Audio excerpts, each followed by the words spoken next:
ताहिरा जी, बात आपसे शुरू करता हूं। एक दृश्य तो साफ है, जमीन बढ़ नहीं सकती, पानी घट रहा है, जीने का ही संकट हो जाएगा, कारोबार तो बाद में आता, पहले आदमी जिएगा तब ना कारोबार करेगा। रहने को घर नहीं है मिलेगा, खाने को अन्न नहीं मिलेगा, तो स्थितियां वैसी हो जाएंगी।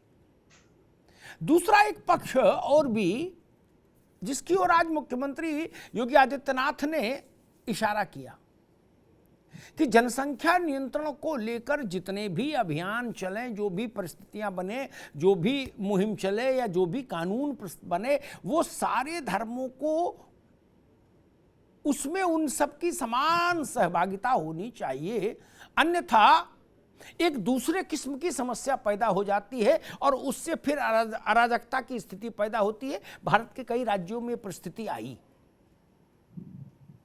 कुछ वर्ग हैं जो उसको फॉलो कर लेते हैं, कुछ नहीं करते हैं, तो फिर एक धार्मिक आधार पर असंतुलन पैदा हो जाता है।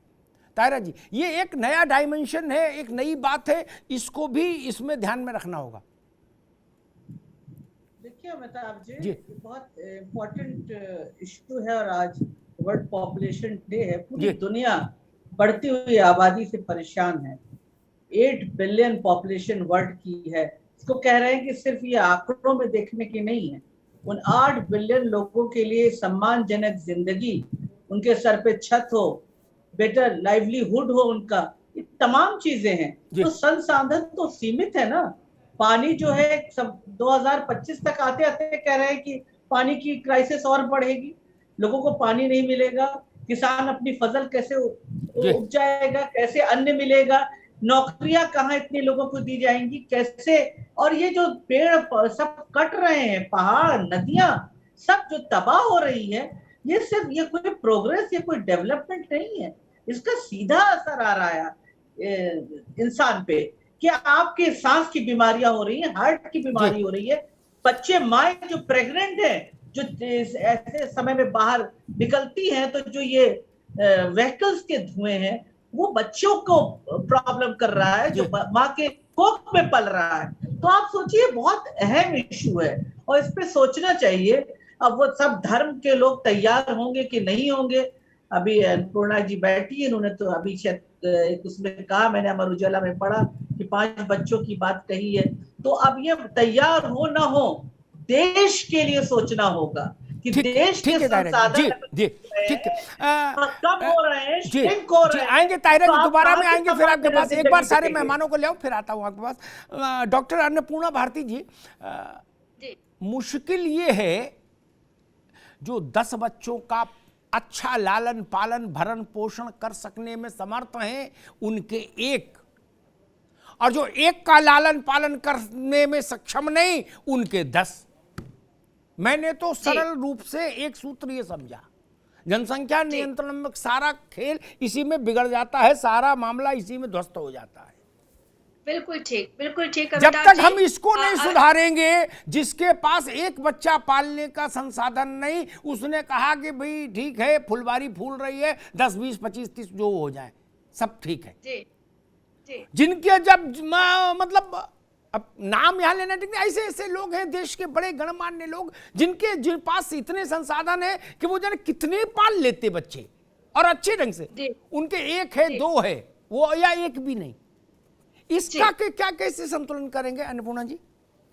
देखिए, अभी मोहतरमा साहब ने बड़ी अच्छी बात कही कि हम मानने को तैयार है। देखिए, बात वही आ जाती है, टॉपिक और उसकी समस्या।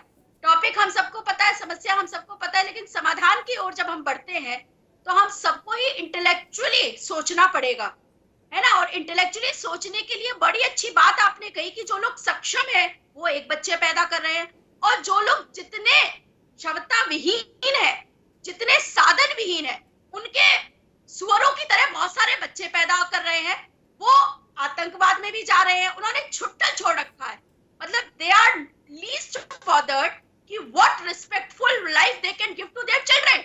इस पर क्या हमारी मोहतरमा साहब ने रिसर्च की है कि हु आर दोज पीपल, ये है कौन, ऐसे ही लोग हैं कौन जो इतने बच्चे, जिस सम्मानजनक जिंदगी की ये बात कर रही हैं। हमारे भारतवर्ष में, मैं आपको आपको बता दूं, जो मेरे पास आंकड़ा है कि हिंदुओं की जो जनसंख्या दर का बढ़ोतरी दर है वो 16.76% है, और वही मुसलमानों का जो है वो 29.05 है। मैं खुद अलीगढ़ में ज्यादा वास्ता देख रही हूँ और मैं रिसर्च करती हूँ गलियों में घूम करके। जो लोग पंचर वाले हैं, जो लोग अशिक्षित हैं, ये लोग बच्चे पैदा कर रहे हैं, इनके माध्यम से इनको क्या समझ नहीं है कि इनके पास संसाधन नहीं है ये भी एक अच्छी जिंदगी दे।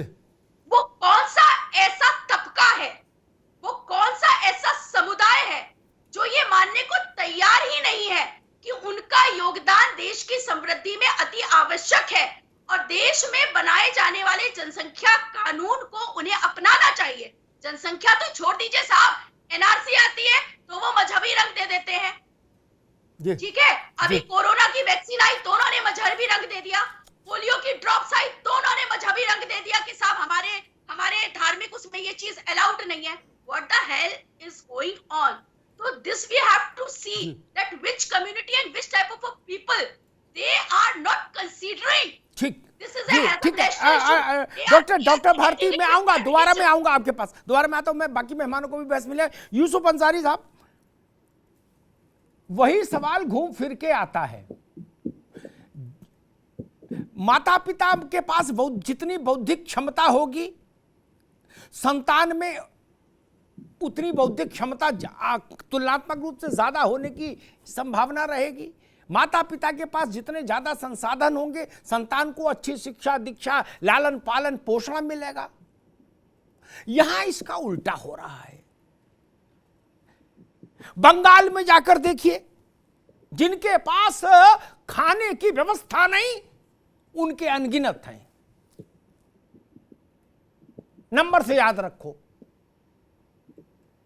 आसाम में परिस्थिति ही बदल गई, पूरी परिस्थिति ही बदल गई।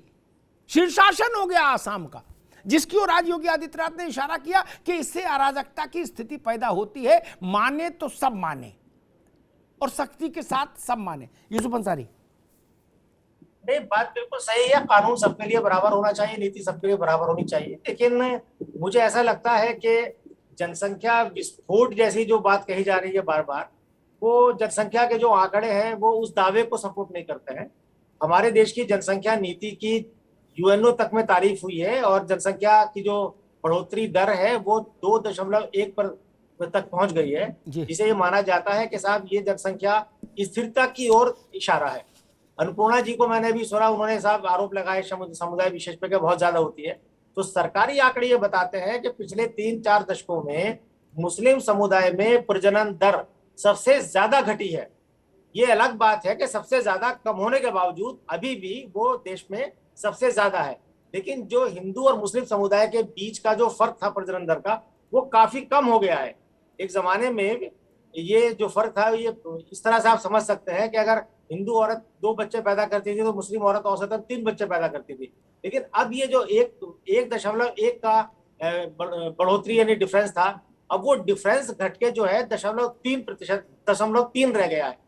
तो हालात में सुधार हो रहा है, धीरे धीरे सुधार होता है, एक दिन में चीजें नहीं बदलती हैं। दूसरी बात यह है कि प्रधानमंत्री ने भी 2009 में लाल किले की प्राचीर से जनसंख्या विस्फोट शब्द का इस्तेमाल किया था और कहा था ये खतरनाक है। और पिछले साल जब उत्तर प्रदेश में नई जनसंख्या नीति लागू की थी तब भी यह मसला उठा था। लेकिन जो जनसंख्या के हमारे आंकड़े हैं 2011 के आंकड़ों के हिसाब से अगर आप देखें तो विस्फोट जैसी स्थिति नहीं है, इस जमाने में थी, अब नहीं है। ठीक है यूसुफ अंसारी, और आनंद, ठीक है यूसुफ आएंगे आपके पास। आनंद के पास चलो, उससे पहले एक बात मैं कहूंगा। यूसुफ ने कहा कि भाई चीजें सुधर रही हैं और एकदम तो होती नहीं, ठीक बात है, उनकी बात भी ठीक है। लेकिन मेरी चिंता तो इससे आगे की है। मेरी चिंता है, एक शेर है कि कौन जीता है तेरे जुल्फ के सर होने तक, कौन जीता है तेरे जुल्फ के सर होने तक, खाक हो जाएंगे हम तुझको खबर होने तक। ये खड़ामा चलने का वक्त बीत गया भाई। अब वो होम्योपैथी से काम नहीं चलेगा, अब तो इंजेक्शन की जरूरत है देश को। गली मोहल्ला चौक हो गया, चलना मुहाल हो गया, रोटी के लाले पड़ गए, नौकरी मैं देख रहा हूं, अग्निवीर निकला, दुनिया के आक्षेप हुए कि बड़ी खराब योजना है, मैं भी उससे कई उनके बिंदुओं से सहमत नहीं, लेकिन हम आज देख रहे थे भारतीय वायुसेना में 3,500 अग्निवीर का मामला है, कुल 7.5 लाख तो आवेदन आ चुके। चपरासी की नौकरी निकाल दो, कई लाख आवेदन आ जाते हैं। ये परिस्थिति देश के लिए अच्छी नहीं। अगर खड़ामा में 2, 4, 5, 10 साल और लग गए तो उसके बाद हम करने लायक क्या बचेंगे।